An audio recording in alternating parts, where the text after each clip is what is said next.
कहानी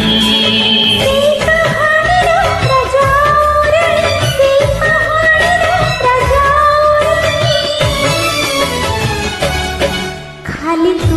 हबू खाली हो खाली तू हबू खाली मोहेबी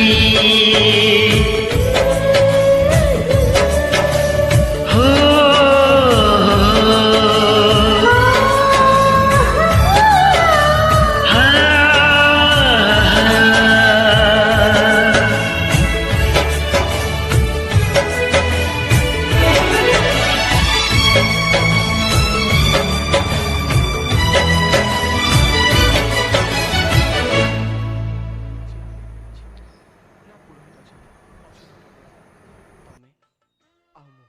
आज समस्त दिगपाल वायु आकाश समुद्र जंगल पृथ्वी एवं अग्नि को साक्षी रखी जन्म जन्मांतर पाई मु तुमको मो स्त्री रूपे ग्रहण करुच्ची।